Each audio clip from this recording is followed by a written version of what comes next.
వైసీపీలో మార్పులు చేర్పులపై కసరత్తు వేగంగా జరుగుతోంది. ఉదయం నుంచి మంత్రులు ఎమ్మెల్యేలు తాడేపల్లిలోని సీఎం క్యాంప్ కార్యాలయానికి క్యూ కడుతున్నారు. కాసేపటి క్రితమే మంత్రి విశ్వరూప్ కూడా సీఎం క్యాంప్ ఆఫీస్కు వచ్చారు. అమలాపురం నుంచి విశ్వరూప్కు స్థానచలనం ఉంటుందని ప్రచారం జరుగుతోంది. ఇక గాజువాక ఎమ్మెల్యే తిప్పల నాగిరెడ్డి కూడా క్యాంపు కార్యాలయానికి చేరుకున్నారు. ఇప్పటికే గాజువాక వైసీపీ సమన్వయకర్తగా రామచంద్రరావు ఉన్నారు. పి గన్నవరం ఎమ్మెల్యే చిట్టిబాబు కూడా క్యాంపు కార్యాలయానికి వచ్చారు. ఒక్క ఎమ్మెల్యేతో విడివిడిగా భేటీ అవుతున్నారు సీఎం జగన్. వారి వారి నియోజకవర్గాల పరిస్థితిని నేతలకు వివరిస్తున్నారు. మంత్రి గుమ్మనూరు జయరాం, ఎమ్మెల్యేలు రాపాక, నవాజ్ పాషా తాడేపల్లిలోని సీఎం క్యాంపు కార్యాలయానికి చేరుకున్నారు. పెనుకొండ ఎమ్మెల్యే శంకర్ నారాయణ కూడా ముఖ్యమంత్రిని కలవడానికి వచ్చారు. రాపాకను అమలాపురం ఎంపీగా పంపుతారని ప్రచారం జరుగుతోంది. నరసాపురం ఎమ్మెల్యే ప్రసాద్ రాజును వేరే సెగ్మెంట్ కు మారుస్తారని కూడా వైసీపీ వర్గాలు చెప్తున్నాయి. అన్ని జిల్లాల నుంచి లిస్ట్ లో ఉన్న ఎమ్మెల్యేలకు సీఎంఓ నుంచి పిలుపులు వెళ్తున్నాయి. ఉదయం నుంచి ఎమ్మెల్యే కిలారు రోసయ్య, ప్రభుత్వ విప్ ప్రసాద్ రాజు, కైకలూరు ఎమ్మెల్యే దూలం నాగేశ్వరరావు కూడా క్యాంప్ ఆఫీస్కు వచ్చారు. ఇటు రాయలసీమ సీట్లపైన సీఎం ఫోకస్ చేశారు. మంత్రి ఉష శ్రీచరణ్ కూడా సీఎంఓ నుంచి పిలుపు వచ్చింది.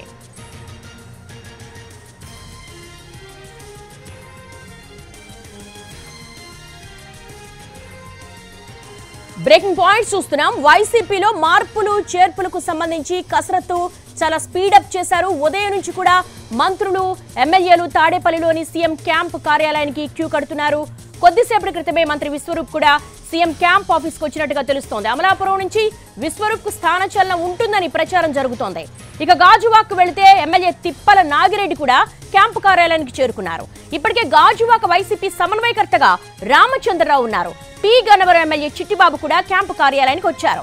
ఒక్కో ఎమ్మెల్యేతో విడివిడిగా భేటీ అవుతున్నారు సీఎం జగన్. వారి వారి నియోజకవర్గాల పరిస్థితిని నేతలకు వివరిస్తున్నారు. మంత్రి గుమ్మనూరు జయరాం, ఎమ్మెల్యేలు రాపాక, నవాజ్ పాషా తాడేపల్లిలోని సీఎం క్యాంపు కార్యాలయానికి చేరుకున్నారు. పెనుగొండ ఎమ్మెల్యే శంకర్ నారాయణ కూడా ముఖ్యమంత్రిని కలవడానికి వచ్చారు. రాపాకను అమలాపురం ఎంపీగా పంపుతారని ప్రచారం జరుగుతోంది.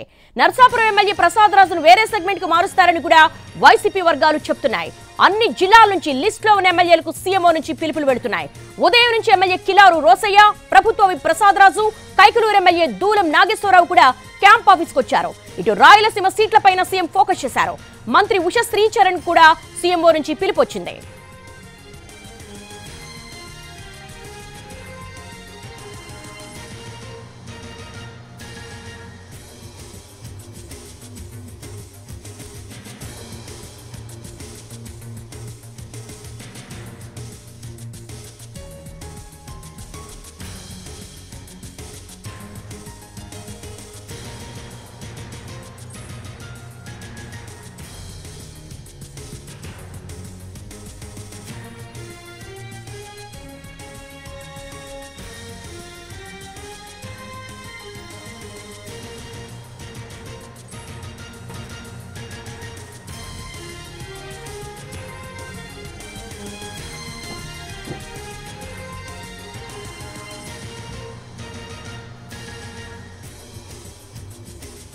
సర్వేలు, పనితీరు ఆధారంగా వైసీపీలో మార్పులు చేర్పులపై కసరత్తు స్పీడప్ అయింది. ఉదయం నుంచి కూడా చూస్తున్న మంత్రులు ఎమ్మెల్యేలు తాడేపల్లిలోని సీఎంఓ కార్యాలయానికి క్యూ కడుతున్నారు. దీనికి సంబంధించి మోర్ అప్డేట్స్ మా ప్రతినిధి పిఎంఆర్ చంద్రశేఖర్ రెడ్డి తెలుసుకుందాం. చంద్రశేఖర్, గత కొంతకాలంగా ఈ షఫ్లింగ్లకు సంబంధించి కూడా 11 మందికి స్థానచలనం కల్పించారు సిట్టింగులకి. ఇప్పుడు కొత్త ఎక్స్పెరిమెంట్ చేస్తున్నారు. అంటే సర్వేలే కాకుండా ఎంపీగా కూడా పోటీ చేస్తున్నారు. సో వైసీపీ వర్గాల్లో ఎటువంటి టాక్స్ వినపడుతున్నాయి ఈ షఫ్లింగ్ మీద?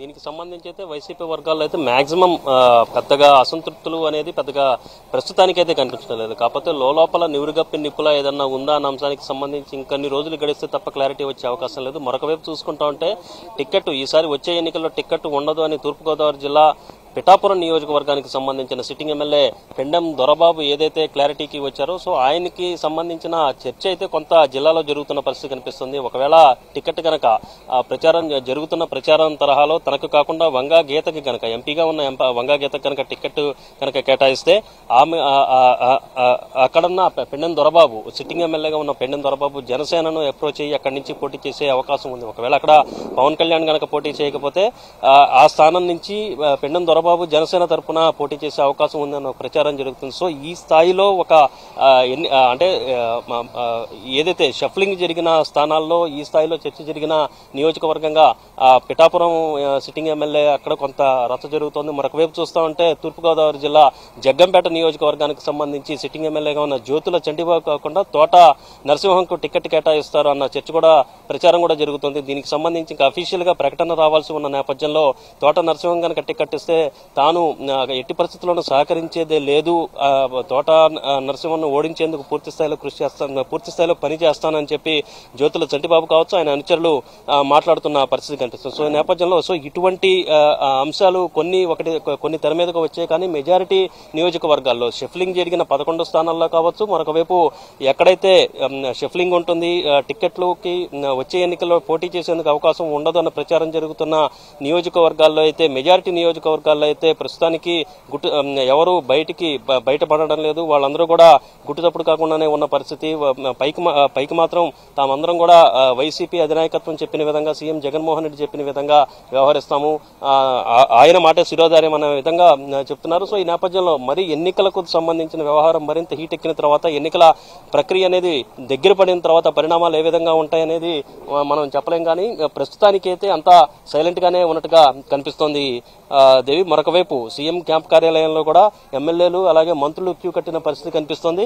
సో ఇప్పటికే మంత్రులు విశ్వరూప్ అలాగే గొమ్మనూరు జయరాం సీఎం క్యాంప్ కార్యాలయానికి చేరుకున్నారు. వాళ్ళతో పాటు ఇంకొంతమంది ఎమ్మెల్యేలు కూడా క్యాంప్ కార్యాలయానికి చేరుకున్న పరిస్థితి. ఉషశ్రీచరణ్ కూడా మరి కాసేపట్లో వచ్చే అవకాశం కనిపిస్తుంది. సో ఈ నేపథ్యంలో గుంటూరు జిల్లాకు సంబంధించి పొన్నూరు నియోజకవర్గానికి సంబంధించిన ఎమ్మెల్యే కిలార్ రోసయ్య కూడా ఉదయం నుంచి కూడా క్యాంప్ కార్యాలయంలో ఉన్నారు. అయితే క్యాంప్ కార్యాలయంలో ఉన్న ఆయన్ను ప్రస్తుతం మనం చూస్తున్నాం గొమ్మనూరు జయరాం వెళ్ళిపోతున్న పరిస్థితి కనిపిస్తుంది క్యాంప్ కార్యాలయం నుంచి. సో ఆయన టికెట్కు సంబంధించిన మార్పులు చేర్పుల అంశానికి సంబంధించి వచ్చారా, లేకపోతే వేరే సీఎం కార్యాలయంలో కావచ్చు సీఎంఓలో ఎవరన్నా కలవడానికి వచ్చారా అన్న అంశానికి సంబంధించి కొంత క్లారిటీ రావాల్సి ఉంది. ఎందుకంటే సీఎం కార్యాలయానికి వస్తున్న వాళ్ళు వచ్చి ఇక్కడి నుంచి బయటకు వెళ్లిన తర్వాత చాలా మంది ఇదే విషయాన్ని చెప్తున్నారు. తమ మాత్రం ఖచ్చితంగా తమ స్థానాల నుంచే పోటీ చేస్తాము అనే విషయాన్ని చాలా స్పష్టంగా చెబుతున్న పరిస్థితి కనిపిస్తుంది. ఇప్పటికే వెల్లంపల్లి దాదాపు అదే రకమైన అభిప్రాయాన్ని వ్యక్తం చేస్తున్నారు. తాను గత ఎన్నికల్లో కూడా పూర్తి స్థాయి మెజారిటీతో గెలిచాను కాబట్టి మళ్లీ తిరిగి అదే స్థానం నుంచి తాను పోటీ చేస్తానన్న ధీమాన్ని వ్యక్తం చేస్తున్నారు. కొద్దిసేపు క్రితం పొన్నూరు ఎమ్మెల్యే కిలార్ రోసయ్య వెళ్లారు. తాను ఉదయం నుంచి ఇక్కడ ఉన్నప్పటికీ వేరే కార్యక్రమం మీద వచ్చాను తప్ప సీటు వ్యవహారం మీద చర్చించడానికి రాలేదు, తనను ఆ ఉద్దేశంతో పిలిపించలేదు అన్న అంశాన్ని ఆయన స్పష్టం చేశారు. సో ఈ నేపథ్యంలో కొద్దిసేపు క్రితం గొమ్మనూరు జయరాం ఉన్నారు, గొమ్మనూరు జయరాం వెళ్లారు. సో ఆయన ఏ సమాధానం చెప్తారో చూడాల్సి ఉంది. సో ఈ నేపథ్యంలో కొంత చర్చ అయితే జరుగుతోంది. వరుసగా ఎమ్మెల్యేలందరూ కూడా క్యూ కడుతున్న పరిస్థితి కనిపిస్తోంది. మంత్రులు విశ్వరూప్ అయితే ఆయనకి వచ్చే ఎన్నికల్లో టికెట్ ఉంటుందా లేదా అన్న ప్రచారం జరుగుతుంది. సో ఈ క్రమంలో ఒకవేళ విశ్వరూపుని కనుక అక్కడి నుంచి తప్పిస్తే వేరే ప్రత్యామ్నాయంగా వేరే చోట ఏదైనా షఫ్లింగ్ లో భాగంగా వేరే నియోజకవర్గానికి కేటాయిస్తారా, లేకపోతే ఎంపీ స్థానానికి పంపిస్తారా, మరి అది లేకపోతే నో టికెట్ అని చెప్తారా అన్న అంశానికి సంబంధించిన వ్యవహారం మీద కూడా చర్చ జరుగుతోంది. మరొక వైపు ఉమ్మడి తూర్పుగోదావరి జిల్లాకు సంబంధించి చెల్లుబోయిన వేణు మరొక మంత్రి చెల్లుబోయిన వేణుకి అయితే స్థానచలనం అనేది దాదాపు ఖరారైపోయింది. ప్రస్తుతం రామచంద్రాపురం నుంచి ప్రాతినిధ్యం వహిస్తున్న సిట్టింగ్ ఎమ్మెల్యేగా ఉన్న మంత్రి చెల్లుబోయిన వేణు రాజమండ్రి రూరల్ సెగ్మెంట్ నుంచి పోటీ చేసే అవకాశం ఉన్నట్లుగా దాదాపు ఖరారైంది. దీనికి సంబంధించి తన అనుచరులకు కూడా రామచంద్రాపురం నుంచి ప్రాతినిధ్యం వహిస్తున్న చెల్లుబోయిన వేణు చెప్పినట్లుగా తెలుస్తుంది. సో ఈ నేపథ్యంలో ఇటువంటి మార్పులు చేర్పులు జరుగుతున్న పరిస్థితి కనిపిస్తోంది. సో ఈ క్రమంలో కృష్ణా జిల్లాలో కూడా పెద్ద ఎత్తున మార్పులు చేర్పులు ఉంటాయన్న ప్రచారం జరుగుతుంది. కృష్ణా జిల్లాలో సిట్టింగ్ ఎమ్మెల్యేలుగా ఉన్న 2 లేదా 3 వచ్చే ఎన్నికల్లో టికెట్ దక్కే అవకాశాలు లేవు అన్న ప్రచారం అయితే జోరున జరుగుతోంది. వాళ్ళలో వెల్లంపల్లి శ్రీనివాస్ ఉంటారు, మరొకరు తిరువూరు రక్షణ నిధి కూడా టికెట్ ఉంటుందా లేదా అన్న చర్చ అయితే జరుగుతుంది. సో రక్షణ నిధి ఇప్పటివరకు కూడా క్యాంప్ కార్యాలయానికి చేరుకోలేదు, కానీ ప్రచారం అయితే జరుగుతోంది. సో ఈ నేపథ్యంలో ఇటువంటి చర్చ జరుగుతుంది. ఒకవేళ వెల్లంపల్లిని గనక సెంట్రల్ నియోజకవర్గానికి మారుస్తారన్న ప్రచారం కూడా జరుగుతున్న నేపథ్యంలో ఒకవేళ సెంట్రల్ నియోజకవర్గానికి మారిస్తే మల్లాది విష్ణుకి టికెట్ ఉండకపోవచ్చు అనేది మరొక చర్చ. సో ఇదే తరాల అనంతపురం జిల్లాలో కూడా మంత్రి ఉషశ్రీచరణ్ కి పిలుపు వచ్చింది. సో మంత్రి ఉషశ్రీచరణ్ ఆ నియోజకవర్గం నుంచి పోటీ చేస్తారా, లేకపోతే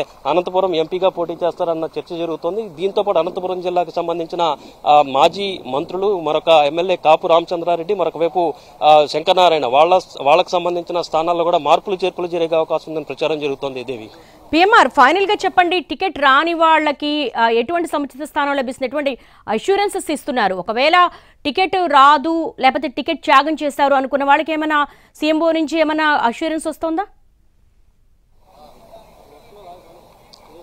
ఖచ్చితంగా వీళ్ళని పిలిపించి మాట్లాడేది అందుకేనని చెప్పి మనం చెప్పొచ్చు దేవి. ఒకవేళ టికెట్ని కనుక కేటాయించని పక్షంలో అంటే ప్రస్తుతం సిట్టింగ్ అభ్యర్థులుగా సిట్టింగ్ స్థానాల్లో ఉన్న వాళ్ళు ఎవరైతే ఉన్నారో ఆ స్థానం నుంచి పక్కకు తప్పించాల్సిన పరిస్థితుల్లో ఎందుకు తప్పించాల్సి వస్తుందన్న అంశాన్ని చెప్పడంతో పాటుగా ఆ నియోజకవర్గంలో ఏ తరహాలో వ్యవహరించాలి, అక్కడ ఉన్న పరిస్థితులను కూడా సీఎం జగన్మోహన్ రెడ్డి కావచ్చు అలాగే పార్టీకి సంబంధించిన పెద్దలు వివరిస్తున్న పరిస్థితి కనిపిస్తుంది. ఇక టికెట్ ఇవ్వలేని పరిస్థితులు ఉన్న నేపథ్యంలో వాళ్ళకి ఖచ్చితంగా పార్టీ సేవల్లో వినియోగించుకుంటాము. అలాగే భవిష్యత్తులో మళ్ళీ మరొకసారి అధికారంలోకి వచ్చిన తర్వాత వాళ్ళ సేవలను వినియోగించుకోవడంతో పాటుగా వాళ్ళకి సంబంధించిన ప్రయారిటీస్ అనేవి ఖచ్చితంగా ఉంటాయి. వాళ్ళకి నామినేటెడ్ పదవులు కావచ్చు లేదా ఎమ్మెల్సీకి సంబంధించిన హామీలు కావచ్చు, ఇటువంటి హామీలు కూడా జగన్మోహన్ రెడ్డి వైపు నుంచి వైసీపీ అధినాయకత్వం నుంచి వస్తున్నట్టుగా తెలుస్తుంది. అయితే దీనికి ఎంతవరకు ఈ సమాధానం పొందుతారు అనేది కూడా ఇక్కడ చూడాల్సి ఉన్న పరిస్థితి కనిపిస్తుంది దేవి. సో మొత్తం మీద చూసుకుంటా ఉంటే కొంత బుజ్జగింపులు కావచ్చు, కొంత సర్ది చెప్పే ప్రయత్నం కావచ్చు. మరొక వైపు భవిష్యత్తులో ఒకవేళ ఇప్పుడు కనుక సీట్ ఇవ్వలేకపోతే భవిష్యత్తులో ఎటువంటి ప్రయారిటీ ఇస్తామన్న అంశానికి సంబంధించి చెప్పడంతో పాటుగా వాళ్ళని ఎందుకు తప్పించాల్సి వస్తుందన్న అంశాన్ని కూడా పూర్తి స్థాయిలో వివరించి కొత్తగా ఎవరైనా ఆ స్థానాల్లో పోటీ చేసేందుకు వస్తే వాళ్ళకి పూర్తి స్థాయిలో సహకరించే దిశగా కూడా సదరు నేతలు కావచ్చు, సదరు సిట్టింగ్ ఎమ్మెల్యేలు కావచ్చు కృషి చేయాల్సిన అవసరం ఉంది అని ఒక రకమైన ఆదేశాలు, దిశానిర్దేశం పార్టీ అధినాయకత్వం వైపు నుంచి ఉంది Devi. All right, thanks for the live updates PMR. సర్వేల ఆధారంగా విన్నింగ్ కెపాసిటీ ఆధారంగా షఫ్లింగ్స్ జరుగుతూ ఉన్నాయి. ఒక్కొక్క చోట వ్యతిరేకత ఉంటే గనక టికెట్లు నిరాకరించే అవకాశం ఉన్నట్టుగా తెలుస్తోంది. ప్రస్తుతం అయితే సీఎం జగన్ విడివిడిగా మాట్లాడుతున్నారు. ఈ మార్పులు చేర్పులకు సంబంధించి కూడా క్యాంప్ ఆఫీసులో తీవ్ర కసరత్తు జరుగుతూ ఉంది. ఉదయం నుంచి కూడా క్యాంప్ ఆఫీస్కు నేతలందరూ కూడా క్యూ కడుతున్నటువంటి సందర్భం కనబడుతుంది. ఇటు మంత్రులు, ఎమ్మెల్యేలు తాడేపల్లి సీఎం క్యాంప్ కార్యాలయానికి చేరుకున్నారు. అయితే మొత్తానికి మంత్రి విశ్వరూప్ కూడా సీఎం క్యాంప్ ఆఫీస్కు వచ్చారు. ఆయన మాట్లాడారు. అమలాపురం నుంచి కూడా విశ్వరూప్కు స్థానచలనం ఉంటుందని అంటున్నారు. అలాగే మంత్రి చెల్లుబోయిన వేణు ఈసారి రాజమండ్రి రూరల్ నుంచి ఆయన కంటెస్ట్ చేసే అవకాశం ఉందన్నట్టుగా తెలుస్తోంది. అలాగే రాపాకకు సంబంధించి కూడా ఆయన ఈసారి ఎంపీగా అమలాపురం ఎంపీగా కంటెస్ట్ చేయించే అవకాశం ఉన్నట్టుగా తెలుస్తుంది. కొన్ని చోట్ల సీట్లు త్యాగం చేసిన వారికి కావచ్చు, అలాగే టికెట్లు రాని వాళ్ళు కావచ్చు, వీళ్ళని ఎలా బ్యాలెన్స్ చేయాలన్న దాని మీద కూడా ఒక ప్లాన్ ఏ, ప్లాన్ బితో అయితే వైసీపీ అధిష్టానం ముందుకెళ్తోంది.